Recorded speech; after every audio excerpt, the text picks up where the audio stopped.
नहमदुहु व नुसल्ली अला रसूलिहिल करीम अम्मा बाद फ़अऊज़ु बिल्लाहि मिनश शैतानिर रजीम बिस्मिल्लाहिर रहमानिर रहीम या अय्युहन नबिय्यु कुल लि अज़वाजिका व बनातिका व निसाइल मुमिनीना युदनीना अलैहिन्ना मिन जलाबिबिहिन ज़ालिका अदना अन यु'रफ़ना फ़ला यु'ज़ैन व कानल्लाहु गफ़ूरुर रहीमा। सदक़्ता या रब्बल आलमीन व बल्लगना रसूलुहुन नबियुल करीमुल अमीन। अस्सलातु वस्सलामु अलैका या सय्यदी या रसूलल्लाह व अला आलिका व असहाबिका व ज़वाजिका व अला उम्मतिका या सय्यदी या खैर खल्क़िल्लाह। तेरी नस्ल पाक में है बच्चा बच्चा नूर का, तेरी नस्ल पाक में है बच्चा बच्चा नूर का। तू है ऐने नूर तेरा सब घराना नूर का। नूर की सरकार से पाया दुशाला नूर का, नूर की सरकार से पाया दुशाला नूर का। हो मुबारक तुमको ज़ुन्नूरैन जोड़ा नूर का। हज़रात गिरामी, गुज़श्ता दर्स में हमने हज़ूर इमामुल अंबिया अलैहिस्सलाम की बड़ी साहबजादी हज़रत सैयदा ज़ैनब रज़ियल्लाहु ताला अन्हा की जो कुरान और हदीस में अल्लाह और उसके प्यारे हबीब सल्लल्लाहु अलैहि वसल्लम को अज़मत व शान अता फरमाई बयान की। इसी आयत करीमा के तहत कि जिसमें अल्लाह करीम ने फरमाया कि आए प्यारे पैगम्बर अलैहिस्सलाम आप फरमा दीजिए अपनी अज़वाज से, अपनी बेटियों से और मोमिन औरतों से, यानी कि इस आयत में हज़रत नबी पाक अलैहिस्सलाम की बेटियां मुराद हैं, बनात यानी एक से ज्यादा बेटियां हैं। एक बेटी नहीं है, दो नहीं है, बल्कि दो से ज्यादा है, यानी जमा का सीगा है। इसी ज़िमन में इसी आयत करीमा के तहत शिया हज़रात की कुतब से भी ये साबित किया। हयातुल कुलूब, असूल काफ़ी, तोहफ़तुल अवाम, तो कुरान व हदीस में भी ये चीज़ साबित है कि नबी पाक अलैहिस्सलाम की साहबजादियाँ 4 हैं। और बड़ी बेटी का जिक्र हमने पहले किया। आज जिस हस्ती का जिक्र है वो हज़रत नबी पाक अलैहिस्सलाम की प्यारी प्यारी साहबजादी हज़रत सैयदा रुक़ैया रज़ियल्लाहु ताला अन्हा की अज़मत और शान है। ये आप अपनी बहन से 3 साल छोटी हैं, हज़रत सैयदा ज़ैनब रज़ियल्लाहु ताला अन्हा से। और वालिदैन करीमैन ने आपकी तरबियत फरमाई, और ये वालिदैन की तरबियत ये अक्सीर आज़म थी कि जो आपकी जिंदगी आइंदा कमाल जिंदगी का बैस बनी। यानी कि वालिदैन शरीफ ने आपकी तरबियत फरमाई, आपकी वालिदा माइदा उम्मुल मोमिनीन सैयदा खदीजा कुबरा रज़ियल्लाहु ताला अन्हा ने, और नबी पाक अलैहिस्सलाम ने तरबियत फरमाई। और फिर हज़रत नबी पाक अलैहिस्सलाम जिस वक्त आपने नबूवत का इज़हार फरमाया तो ख़वातीन में सबसे पहले उम्मुल मोमिनीन हज़रत सैयदा खदीजा कुबरा रज़ियल्लाहु ताला अन्हा ने इस्लाम कबूल फरमाया। तो उसके साथ ही आपके साहबजादियों ने भी इस्लाम की दौलत से माला माल हुई, इस्लाम कबूल फरमाया, अपने वालिद गिरामी के दस्ते हक पर बैत फरमाई। तो हज़रत रुक़ैया रज़ियल्लाहु ताला अन्हा का निकाह उस दौर के रिवाज के मुताबिक, यानी कि ये मुमानत नहीं थी कि मुशरिक मर्द से निकाह कर लिया जाए या मुशरिक औरत से निकाह कर लिया जाए, मुमानत नहीं थी। तो उस दौर के दस्तूर के मुताबिक नबी पाक अलैहिस्सलाम ने अपनी इन 2 साहबजादियों का जो रिश्ता था वो अपने चचा अबू लहब के बेटों उतबा और उतैबा से आपने मुकर्रर फरमा दिया। और ये इंतसाब निकाह था, यानी कि रुखसती नहीं हुई थी। और फिर नबी पाक अलैहिस्सलाम ने जब नबूवत का इजहार फरमाया, लोगों को दावत तौहीद दी और बुतों की मज़म्मत की गई, तो मुशरिकीन मक्का जो थे वो इससे हद दराज हो गए। और बिलखुसूस जब अबू लहब ने हज़रत नबी पाक अलैहिस्सलाम की ज़ात अक़दस में नाज़ेबा अल्फाज कहे तो उस वक़्त उसकी मज़म्मत में अल्लाह करीम ने सूरत लहब का नज़ूल फरमाया कि तब्बत यदा अबी लहब व तब। तो जब अबू लहब ने देखा कि इसमें तो मेरी मज़म्मत की गई है तो उसने और मुशरिकीन मक्का का जो गैज़ व ग़ज़ब था वो हद से ज़्यादा मुतजावज़ हो गया और हद से ज़्यादा बढ़ गया। हत्ता कि अबू लहब ने फिर अपने दोनों बेटों से कहा, उतबा और उतैबा से, कि तुम हज़रत नबी पाक अलैहिस्सलाम की साहबजादियों को तलाक दे दो, इनकार कर दो। हालांकि इनमें साहबजादियों का और कोई कसूर नहीं था, सिर्फ और सिर्फ कि ये हबीब खुदा सल्लल्लाहु अलैहि वसल्लम की साहबजादियां हैं और इस बिना पर आपको तकलीफ पहुंचाने की खातिर अबू लहब ने अपने बेटों से कहा मैं तुम्हारा मुंह तक नहीं देखूंगा तुम मेरे करीब ना आना अगर तुमने ये काम ना किया। तो फिर उस वक्त अब उतबा ने और उतैबा ने हज़रत नबी पाक अलैहिस्सलाम की साहबजादियों को जो है वो तलाक दे दी, इनकार कर दिया रिश्ते लेने से। और फिर बिलखसूस उतैबा जो था उसने हद दर्जा गुस्ताखी की। नबी पाक अलैहिस्सलाम ने उसकी दुआए ज़रर फरमाई कि आए मेरे अल्लाह इस पर अपने दिलों में से एक दरिंदा भेज दें।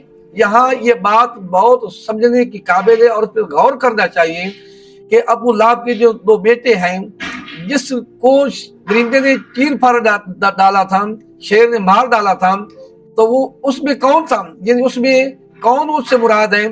तो उतबा और उतैबा, यानी उतैबा इससे मुराद है जो फतह मक्का से पहले वो उसको उस जानवर ने चीर फाड़ डाला था, मार डाला था। तो उतबा और वो तब ये फतह मक्का के मौके पर मक्का शरीफ से बाहर चले गए। तो नबी पाक अलैहिस्सलाम ने अपने चचा हजरत अब्बास रज़ियल्लाहु ताला अन्हु से फरमाया कि आए मेरे चचा आपके भतीजे कहाँ हैं? तो उन्होंने अर्ज की कि प्यारे हबीब अलैहिस्सलाम वो आपसे डर और खौफ की वजह से यहाँ भाग गए। तो नबी पाक अलैहिस्सलाम ने फरमाया कि जाओ उनको वापस बुलाओ। और जब वो उनको वापस बुलाया गया उन्होंने कलमा पढ़ा, कलमा पढ़कर मुसलमान हो गए, सहाबियत में शामिल हो गए, बल्कि गज़वा हुनैन में भी उन्होंने शिरकत फरमाई और माले गनीमत में उनको हिस्सा भी मिला। इसलिए हम कहते हैं कि सहाबा पाक के बारे में सोच समझ कर इंसान को अल्फाज इस्तेमाल करने चाहिए। यदि कि उनका पहला दौर कुछ और था, फतह मक्का के मौके पर मुसलमान हो गए थे, तो उनके उस दौर को याद करना चाहिए जिस दौर में उन्होंने इस्लाम की दौलत को कबूल फरमा लिया था। यानी हजरत उतबा ये भी मुसलमान हो गए और हजरत मुतब रज़ियल्लाहु तआला अन्हु ये भी मुसलमानों के सफ़े सहाबियत में शामिल हो गए। तो मज़े सामीन फिर हज़रत नबी पाक अलैहिस्सलाम ने कुछ अरसे बाद हजरत उस्मान रज़ियल्लाहु तआला अन्हु से कि आपने फरमाया कि मुझे अल्लाह ताला की तरफ से ये वही आई है कि मैं अपनी बेटी का निकाह जो है, ये हजरत इब्न अब्बास रज़ियल्लाहु तआला अन्हु इस चीज के रावी हैं, वो फरमाते हैं कि नबी पाक अलैहिस्सलाम ने फरमाया कि अल्लाह ताला ने मुझे वही फरमाई है कि मैं अपनी बेटी का निकाह जो हजरत उस्मान से कर दूं। तो नबी पाक अलैहिस्सलाम ने हजरत सैयदा रुकैया रज़ियल्लाहु तआला अन्हा का निकाह उस्मान से फरमा दिया और साथ ही इनकी रुखसती भी फरमा दी। और मुझे सामी फिर कुछ दौर तक ये मक्का पाक में रहे। जब मक्का वालों का मुशरिकीन मक्का का जुल्म सितम हद से बढ़ गया, नबी पाक अलैहिस्सलाम ने फरमाया अपने गुलामों से कि तुम हबशा की तरफ हिजरत कर जाओ, वहाँ का जो बादशाह है वो बड़ा नरम दिल है, वो जुल्म सितम नहीं करता। तो इसमें कुछ सहाबा कराम और कुछ खवातीन वो हबशा की तरफ उन्हें हिजरत फरमाई। और ये कि हमारी अहले सुन्नत व जमात की कुतुब में ये चीज मौजूद है और शिया हजरात की किताबों में ये चीज मौजूद है कि 11 मर्द और 4 औरतें हिजरत फरमाई थी हबशा की तरफ, जिनमें हजरत उस्मान भी थे और उनकी ज़ौजा मोहतरम हजरत रुकैया रज़ियल्लाहु तआला अन्हा भी मौजूद थी इस सफर में। और कुछ मुद्दत तक हबशा वालों के हालात नबी पाक अलैहिस्सलाम को मालूम न हुए। फिर आप बड़े परेशान रहते थे कि हबशा वालों की तरफ से कोई खबर आए जो मुसलमान हिजरत कर गए। तो एक औरत मिली नबी पाक अलैहिस्सलाम से जो हिजरत वालों में शामिल थे, वो हबशा की तरफ से वापस आई। तो आप अलैहिस्सलाम ने फरमाया कि तुम कब वापस आए और कैसे सफर था हबशा का जो हिजरत की है। तो उसमें मेरी बेटी हजरत रुकैया हजरत उस्मान के बारे में कोई खबर हो। तो उन्होंने अर्ज की प्यारे हबीब अलैहिस्सलाम मैंने देखा था आपके दामाद उस्मान रज़ियल्लाहु तआला अन्हु और आपकी बेटी को देखा था कि वो एक ऊंट पर सवार थी और उस्मान पीछे थे और उनको चला रहे थे, ऊंट को चला रहे थे। तो नबी पाक अलैहिस्सलाम ने उनके लिए दुआ फरमाई, अल्लाहुम्मा अंता साहिबुहुमा, या अल्लाह इस सफर में तू दोनों को साथी हो। और फिर आपने फरमाया हजरत उस्मान वो पहले शख्स हैं हजरत इब्राहीम हजरत लूत अलैहिस्सलाम के बाद जिन्होंने अपने अहले खाना के साथ हिजरत फरमाई थी। तो मज़े सामीन फिर नबी पाक अलैहिस्सलाम जैसे मक्का शरीफ से मदीना शरीफ हिजरत फरमाई तो हबशा वाले ये वापस तशरीफ लाए मक्का मुकरमा में। तो फिर हजरत उस्मान पाक रज़ियल्लाहु तआला अन्हु दोबारा आपने मक्का मुकरमा से मदीना शरीफ की तरफ हिजरत फरमाई। और इस ज़िमन में ये बात बहुत बड़ी अहमियत की हमें ने एक मरतबा हजरत उमर इब्न खत्ताब रज़ियल्लाहु तआला अन्हु ने हजरत अस्मा बिन्त अमीस रज़ियल्लाहु तआला फरमाया कि हमने तुमसे पहले हिजरत की, मक्का से मदीना शरीफ तशरीफ लाए, तो हम सवाब में तुमसे बढ़ गए। तो हजरत अस्मा जो है वो गुस्से में आके नाराज हो गई।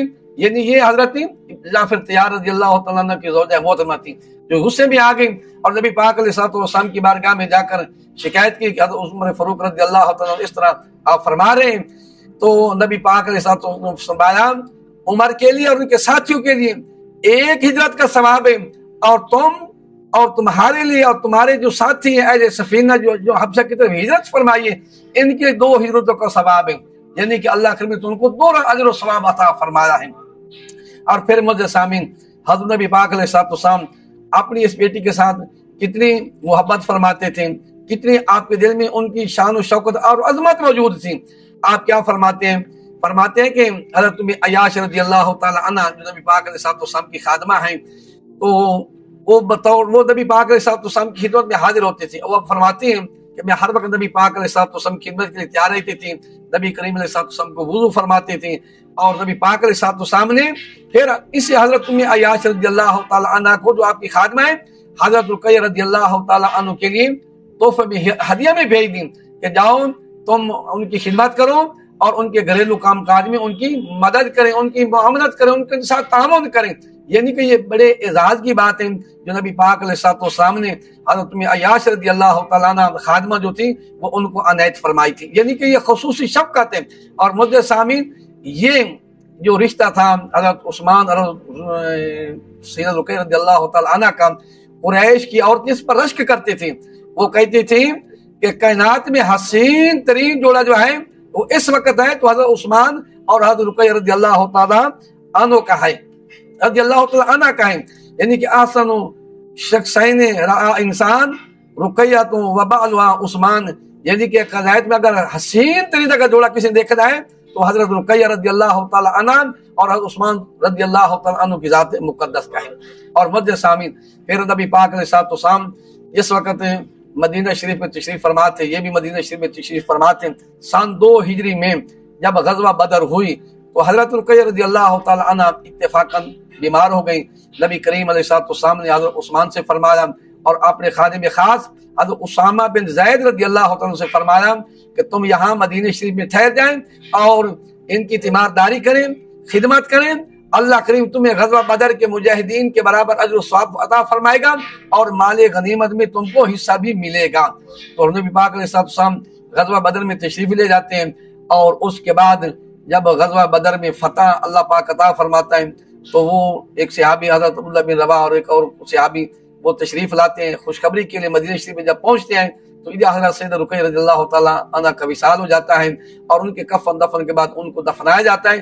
تو اس وقت وہ اپنے ہاتھوں سے مٹی جار رہے تھے، اس وقت وہ خوشخبری لے کر مدینہ شریف میں آتے ہیں۔ تو چند دنوں کے بعد نبی کریم علیہ السلام جب تشریف لاتے ہیں تو سب سے پہلے آپ کو خبر پہنچتی ہے تو آپ جنت البقیع میں تشریف لے جاتے ہیں اپنی بیٹی حضرت رقیہ رضی اللہ تعالیٰ عنہ کی قبر انور پر۔ تو وہاں مدینہ شریف کی عورتیں بھی چلی جاتی ہیں، حضرت سیدہ فاطمہ رضی اللہ تعالیٰ عنہ وہ بھی اپنی پیاری بہن حضرت رقیہ رضی اللہ کی قبر انور پر تشریف لے جاتی ہیں۔ تو وہ عورتیں رو رہی ہیں۔ حضرت عمر فاروق رضی اللہ تعالیٰ عنہ نے ان کو منع کیا کہ تم نہ رو۔ نبی پاک علیہ السلام فرمایا کہ اے عمر بن خطاب ٹھہر جاؤ، خاموش ہو جاؤ۔ آپ نے خواتین سے فرمایا آنکھیں روتی ہوں، دل غمگین ہوں، یہ اللہ تعالیٰ کی طرف سے رحمت اور شفقت ہوتی ہے، لیکن زبان سے واویلا کرنا، چیخو پکار کرنا، ہاتھ جو ہے وہ اپنے گریباں پر مارنا یا پھاڑنا یا سر پر مارنا یا اپنے رانوں پر مارنا، یہ شیطان کی طرف سے۔ لہٰذا نبی پاک علیہ السلام نے فرمایا کہ اس طرح رونے سے منع فرمایا، لیکن آنکھیں روتی ہوں، دل غمگین ہو، تو فرمایا یہ اللہ تعالیٰ کی طرف سے رحمت ہوتی ہے، یہ شفقت ہے۔ تو اس طرح آپ نے ان خواتین کے بارے میں یہ ارشاد فرمایا۔ اور پھر خاتون جنت رضی اللہ تعالیٰ عنہ اپنی پیاری بہن کی قبر انور پر بیٹھ کر رو رہی تھی۔ نبی کریم علیہ السلام اپنے چادر مبارک کے ایک پلو سے حضرت سیدہ فاطمہ رضی اللہ تعالیٰ عنہ کے آنسوں کو آپ صاف فرما رہے تھے اور صبر کی تلقین فرما رہے تھے۔ تو اس سے پتہ چلتا ہے حضرت سیدہ فاطمہ رضی اللہ تعالیٰ عنہ کے دل میں حضرت رقیہ رضی اللہ تعالیٰ عنہ کی جو اپنے ہمشیرہ تھی کتنی محبت تھی کہ ان کی جدائی میں آپ رو رہے ہیں۔ اور نبی کریم علیہ السلام جس وقت آپ قبر انور پر تشریف فرماتے ہیں رو رہے تھے تو اس وقت آپ نے اللہ کریم کی بارگاہ میں دعا کی کہ یا اللہ مجھے معلوم ہے، یعنی کہ انسان کی کمزوری، انسان خطا کار ہے، اس کی یہ تو نبی پاک علیہ السلام دعا فرمائے کہ یا اللہ ان کا ضعف مجھے معلوم ہے، تو ان پر شفقت فرما، ان پر مہربانی فرما۔ تو اللہ کریم کی طرف سے آپ کی دعا قبول ہوئی۔ اللہ کریم نے حضرت رقیہ رضی اللہ تعالیٰ अना की कब्र अनवर को जन्नती बागों में से बाग बना दिया। और नबी करीम अलैहिस्सलाम इससे खुश हुए कि अल्लाह ने मेरी दुआ को कबूल फरमाया। और अपनी प्यारी बेटी के बारे में हसरत के अल्फाज फरमाए कि मेरी प्यारी बेटी मेरी अदम मौजूदगी में आपने इंतकाल फरमाया, लेकिन आप हमारे साथी हमारे गुलाम हज़रत उस्मान बिन मज़ऊन रज़ियल्लाहु तआला अन्हु जो नबी करीम अलैहिस्सलाम के खादिम खास हैं, सहाबी हैं, जिन्हें भी 2 हिजरतों के एजाज हासिल है। मदीना शरीफ में सबसे पहले आप का इंतकाल हुआ और खुश नसीब ये सहाबी हैं जिनको नबी पाक अलैहिस्सलाम ने अपने बोसा मुबारक से नवाजा था। तो फरमाया तुम उनके साथ जाकर लायको, यानी उनसे जाकर मिलो।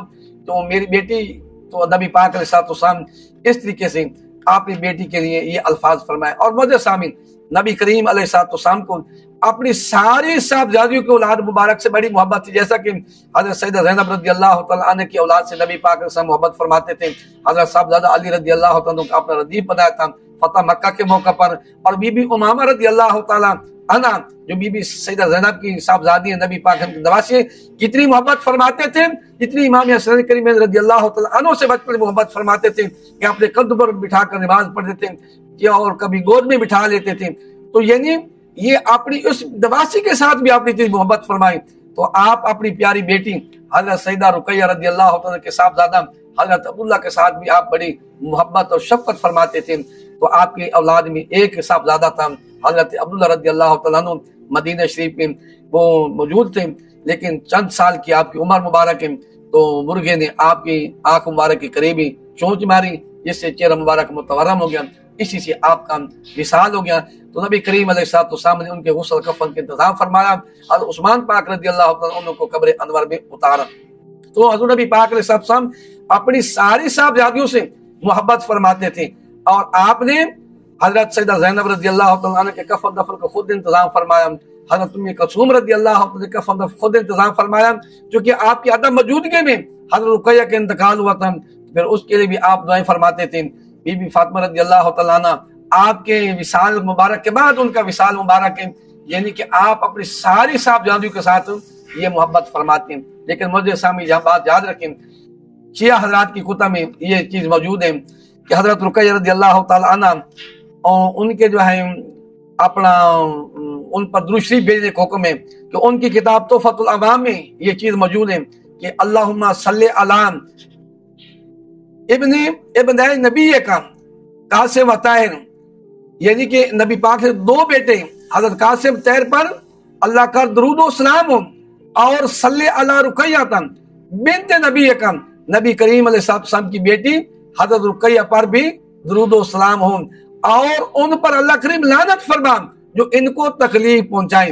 तो मुझे सामी फिर इससे और बढ़कर क्या तकलीफ हो सकती है कि जो बंदा इन साहबजादियों को के बारे में ये कहे कि नबी पाक अलैहिस्सलाम की दुख्तर नेक अख्तर नहीं है, साहबजादियां नहीं है, तो इससे ये चीज माननी पड़ेगी कि नबी करीम अलैहिस्सलाम की ये साहबजादियां हैं। कुरान और हदीस से ये चीज साबित है और अहले तशरीह हजरात की किताब से भी ये चीज साबित है। हयातुल कुलूब है, फरूए काफी है, तोहफतुल अवाम है, उसमें भी चीज मौजूद है कि सारी साहबजादियां और 2 साहबजादे हज़रत खदीजतुल कुबरा रज़ियल्लाहु तआला अन्हा के बतने पाक से थे, और एक साहबजादा हज़रत इब्राहीम रज़ियल्लाहु तआला अन्हु वो हज़रत हमारे किबली रज़ियल्लाहु तआला अन्हा के बतने पाक से हैं। लेकिन मुझे सामीन ये भी याद रखें, नबी करीम अलैहिस्सलाम अपनी साहबजादी के घर में तशरीफ ले जाते थे, अपने दामाद के हज़रत उस्मान के घर में तशरीफ ले जाते थे। तो देखें कैसी मोहब्बत है, कैसी आपने तरबियत फरमाई, कैसी आपने तालीम दी है कि आप तशरीफ ले गए तो आप क्या देखते हैं कि आपकी साहबजादी हज़रत रुकैया रज़ियल्लाहु तआला अन्हा अपने खामिद यानी हज़रत उस्मान रज़ियल्लाहु सर मुबारक को धो रही हैं। नबी करीम अलैहिस्सलाम ने जब ये मंजर देखा तो आपने फरमाया कि आए मेरी बेटी, हज़रत उस्मान अपने खामिद के साथ अच्छी तरह जिंदगी गुजारना, इसलिए ये मेरे गुलामों में से खुल के इखलाक में मेरे साथ सबसे ज्यादा मुशाबे हैं। तो इस बात की ये तालीम दी जाती है कि आए लोगों, जब तुम अपनी बेटियों की शादी करती हो, ब्याह कर देती हो, वो अपने ससुरालियों के घर जाती हैं, तो तालीम ये होनी चाहिए कि वहां जाकर अपने घर को आबाद करें, अपने ससुरालियों की खिदमत करें, ताकि तुम्हारे साथ उनके अच्छे तल्लुकात हों। जैसा कि नबी पाक अलैहिस्सलाम ने अपनी साहबजादी से फरमाया, हालांकि आपने ये नहीं फरमाया उस्मान तुम ये क्या काम कर रहे हो, तुम खुद भी तो काम कर सकते, लेकिन नहीं, आपने फरमाया मेरी बेटी उस्मान के साथ अच्छी तरह जिंदगी गुजारना, ان کے ساتھ حسن اخلاق سے پیش آنا، کیونکہ یہ میرے ساتھ خلق اخلاق میں سب سے زیادہ مشابہ ہیں۔ یعنی اس بات کی تعلیم دی جاتی ہے، جیسے کہ آج کل کے معاشرے میں لوگوں کے گھر برباد ہو جاتے ہیں، بیٹیوں کو جب شادی کر کے دیتے ہیں تو کہتے ہیں کہ ہماری بیٹی کی سرداری ہونی چاہیے، ہماری بیٹی کی بات ماننی چاہیے، سارے اس کے متحد چلیں، لیکن یہ نہیں ہونا چاہیے۔ یہ نصیحت ہونی چاہیے نبی کریم علیہ السلام کی تعلیم کے مطابق، کہ جیسے آپ نے فرمایا کہ میری بیٹی اپنے خامن کی خدمت کرنا، ان میں کسی قسم کی کمی کوتاہی نہ آنے دینا، تو نبی کریم علیہ السلام تعلیم کے مطابق یہ ہماری بھی تعلیم ہونی چاہیے۔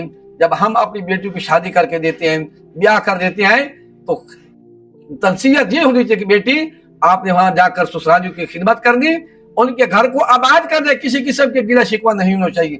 مولانا سامعین، جیسا کہ اللہ پاک نے فرمایا اے مسلمانوں لقد کان لکم فی رسول اسوۃ حسنہ، تمہارے نبی پاک علیہ السلام کا زندگی گزارنا کامل نمونہ ہے تمہارے لیے۔